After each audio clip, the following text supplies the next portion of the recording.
En aquel tiempo Jesús dijo a sus discípulos: cuando lleguen aquellos días después de la gran tribulación, la luz del sol se apagará, no brillará la luna, caerán del cielo las estrellas y el universo entero se conmoverá. Entonces verán venir al Hijo del Hombre sobre las nubes con gran poder y majestad. Y Él enviará a sus ángeles a congregar a sus elegidos desde los 4 puntos cardinales y desde lo más profundo de la tierra a lo más alto del cielo.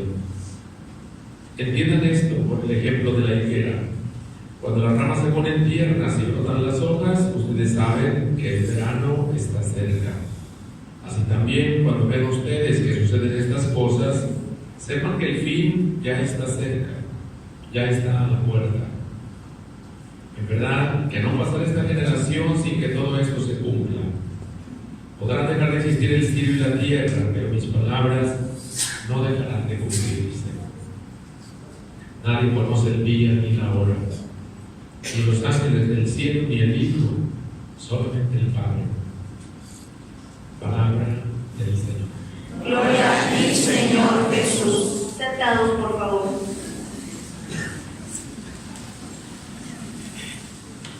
Iniciamos la semana 33 del tiempo ordinario. Estamos culminando, estamos terminando el año litúrgico, solo esta semana y la próxima semana. La última semana la celebraremos el domingo próximo, el inicio de la última semana, con la fiesta de Cristo Rey del Universo. Y la liturgia, por tanto, en esta semana nos ofrece textos con un estilo muy particular que es conocido como el estilo apocalíptico. Son textos apocalípticos. Tenemos la primera lectura tomada del libro de Daniel, que es uno de los profetas con lenguaje apocalíptico del Antiguo Testamento, y el texto que escuchamos del Evangelio está tomado del capítulo 13, que también es conocido como el pequeño Apocalipsis, es decir, el lenguaje es justamente apocalíptico.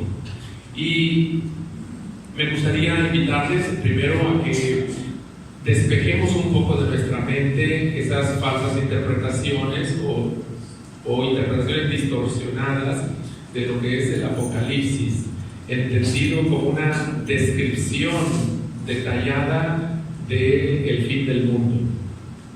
¿Sí? Lo que presentan los textos bíblicos no es una descripción detallada del fin del mundo, que es muy bien representada a través de películas, ¿verdad? A través de novelas, a través de, bueno, también de la imaginación compartida, porque a veces se proclama mucho las características con las que llegará el fin del mundo. El texto bíblico no nos está describiendo entonces cómo se terminará el mundo en cuanto tal. Y el segundo elemento que es importante que también retiremos de lo que es el Apocalipsis es que el hombre tenga su capacidad de mirar o de entrever el futuro de las cosas y que puede establecer cuándo se va a acabar el mundo. De hecho, pensemos en las personas que se han apartado de la fe católica y que anuncian un fin del mundo inminente, ¿verdad? Como si hubiera una certeza de parte de ellos. Y el hombre no está en condiciones de establecer cuándo se va a acabar el mundo, ¿verdad? Por eso es que no podemos decir que se va a acabar el 2012, porque de hecho ya pasó. Y ni siquiera las profecías de Nostradamus o otra serie de profecías que dicen acerca del fin del mundo. Esa información, digamos, esa revelación de cuándo se va a terminar el mundo nos viene solamente del Padre Dios. Ni los ángeles, dice el texto, ni el Hijo, sino solamente el Padre. El hombre, entonces, ningún ser humano tiene acceso, ¿verdad? Acceso a esa información, si no será cuando el Padre Dios lo tenga establecido.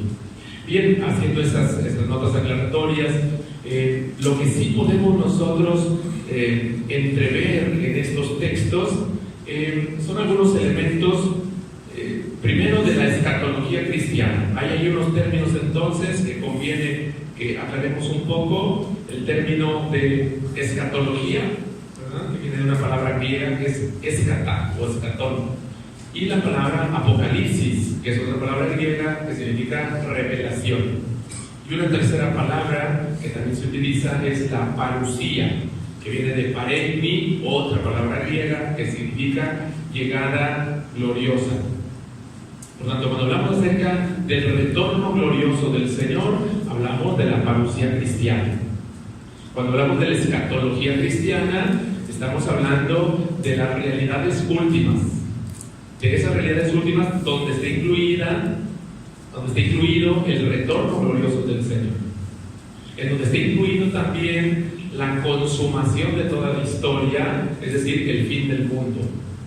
Este mundo es caduco y va a llegar a un término, y eso es parte de la revelación cristiana, porque nosotros tenemos recibido como mensaje cristiano. Entonces, otra falsa concepción del fin del mundo es decir que el mundo se va a acabar cuando cada quien se muera, porque este mundo va a continuar y solo se acaba para el que se muere. Bueno, es una expresión muy corriente entre nosotros, pero en la revelación cristiana hay un término personal y hay un término de la humanidad. Eso está incluido como parte de las realidades últimas, es decir, como parte de la escatología cristiana. Y hay otro elemento que tiene que ver con las realidades últimas y que el Evangelio de Marcos nos lo presenta en este texto. Jesús les está diciendo a sus discípulos que no se ufanen tanto, no se enorgullezcan tanto de ese templo maravilloso de Jerusalén y de esa ciudad santa, porque todo eso quedará reducido a ruinas, no quedará piedra sobre piedra. Y eso nosotros sabemos que se cumplió unos 40 años después de que Jesús lo anunció, puesto que Jesús lo anunció hacia el año 30, digamos, y la destrucción de los romanos de ese templo de Jerusalén del que dijo Jesús fue destruido hacia el año 70, ¿verdad? Tanto la ciudad como el templo, y actualmente solamente queda el muro de las lamentaciones, es lo único que queda de ese templo, ¿verdad? Por tanto, allí en las realidades últimas está también incluido la culminación de la obra de Jesucristo. La culminación de la obra de Jesucristo, que es lo que Jesús está anunciando también a sus apóstoles y que ya se los ha preanunciado varias veces, como hemos visto durante el año litúrgico, y que va a llegar a su término. ¿Cómo va a culminar la obra de Jesucristo? Como nos dice la carta a los Hebreos en la segunda lectura, la va a culminar con el sacrificio en la cruz, y les pide a sus discípulos que estén preparados para eso. Y esta invitación es también para nosotros, que estemos preparados, porque las cosas últimas en Jesucristo, las cosas a partir de Jesucristo, cuando culminó su obra, se dan con su pasión, con su muerte y con su resurrección. Esa es la culminación de la obra de Jesús. Es el único sacrificio que, celebrado una sola vez, es capaz de perdonar los pecados de las personas. Ya no necesitan más sacrificios. El único sacrificio que nos purifica de los pecados es la pasión, la muerte y la resurrección de Jesucristo. Esas cosas últimas, entonces, también son las cosas nuevas. Por eso es que cuando se tradujo la Biblia, el escatá o escatón, la escatología, se pasó al latín, del griego al latín, por novísima, es decir, las cosas nuevas. No solo las cosas últimas, sino las cosas nuevas. Y las cosas nuevas comenzaron con la resurrección de Jesucristo.